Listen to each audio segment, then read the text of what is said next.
बोला in the figure I1 I2 are the two instrument station, the instrument station and the object P, सब कुछ एक ही plane पे है, सिंपल वाला केस है। Assume all the instrument and the staff are levelled. ठीक है, अच्छी बात है। ट्रिग्नोमेट्रिकल सर्वेइंग का सवाल है, आसान ही होना फिर तो। बोला L is the horizontal distance between the object, देख लेते पहले, फिर डायग्राम भी दिया गया है। B is the horizontal distance between the instrument and the station. S is the staff reading at the benchmark. H is the reading on the staff at P. ठीक है, सब दे रखा है। पहले एक बार डायग्राम देखते हैं, ये सवाल में दे रखा गया है। बोल रहा है एक बार, ये बेंचमार्क है, ये I1 पहली पोजीशन है इंस्ट्रूमेंट की, this is the I2 another position of the instrument. Shifting of instrument का केस है, और आपने क्या कर रखा है, इन दोनों इंस्ट्रूमेंट पोजीशन के बीच में डिस्टेंस जो है वो B है। स्टाफ रीडिंग बेंचमार्क में जो मिल रही है वो S है, यही नोटेशंस पीछे लिखे हुए हैं, यू कैन क्रॉस चेक। बोल रहा है जब पहले पोजीशन से इसकी हाइट को मेजर करें जो स्टाफ लगा रखा है एट पॉइंट P, तो we are measuring the vertical angle as alpha 1। और सेकेंड पोजीशन से जब हम एंगल को मेजर कर रहे हैं टॉप का, then we are getting the angle as alpha 2। ठीक है, this height is given as capital H, और इस लेवल से जहां पर इंस्ट्रूमेंट का लेवल है, this height is given as small r। पूछा क्या गया है, सेकेंड पोजीशन से ऑब्जेक्ट तक की हाइट, टारगेट तक की जो हाइट है, दैट इज कैपिटल L। और कुछ और पूछा नहीं गया है, इसमें पूछा गया है which one of the following relationship is correct for L। यार दो ही केस बताए थे, ट्रिग्नोमेट्रिकल सर्वेइंग में दो ही केस आपसे डिस्कस किए थे। There is no need to remember the formula as such. Simple case क्या होगा, एक एंगल एक डिस्टेंस। दूसरा केस क्या होने वाला है, दो एंगल और दो डिस्टेंस, सेकंड केस है। What should be the approach, कुछ नहीं करना है। क्या यहां से लिखा जा सकता है, क्या लिख दूं, tan α1 is equal to, tan α1 यहां से ले रहे हैं, तो दिस इज r by b plus L, लिख सकते हैं equation 1। tan α2 is equal to, tan α2 is equal to, again this will be equal to r by this distance is going to be l। α2 के लिए एंगल डिस्टेंस कितनी हो जाएगी, l। अब क्या कर सकते हैं, यहां से r की वैल्यू निकाल लो फ्रॉम इक्वेशन, r को गैप करो ना, r को हटाते r की वैल्यू नहीं पता, और ऑप्शन में भी कहीं पे भी r नहीं दिख रहा है, ऑप्शन में भी कहीं पे भी r नहीं है, तो r को रिमूव कर देते हैं। r को रिमूव कैसे कर सकते हैं, तो यहां से निकाल लो from equation 1 and to,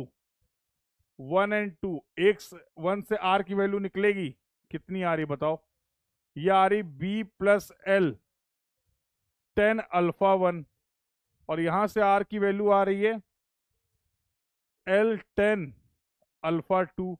equation A equation B, A is equal to क्या कर दो, बी कर दो, आर निपट जाएगा।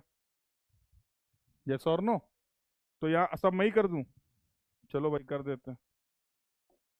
तो A is equal to B कर दिया, तो आ गया B plus L tan α1, B plus L tan α1 is equal to, ये आ जाएगा एल tan α2, एल tan α2।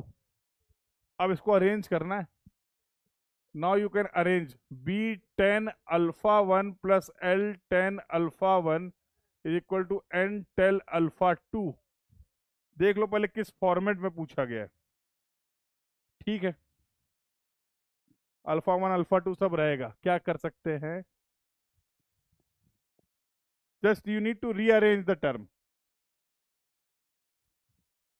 तो इसके अकॉर्डिंग अगर मैं थोड़ा सा इसको, l कॉमन ले लो ना यार, l कॉमन ले सकते हैं, हाँ भेजो उसको। b tan α1 is equal to l tan α2 minus l tan α1, l common ले लो, tan α2 माइनस tan α1, और ये हो गया b tan α1, l will be equal to b tan α1 divide by tan α2 minus tan α1।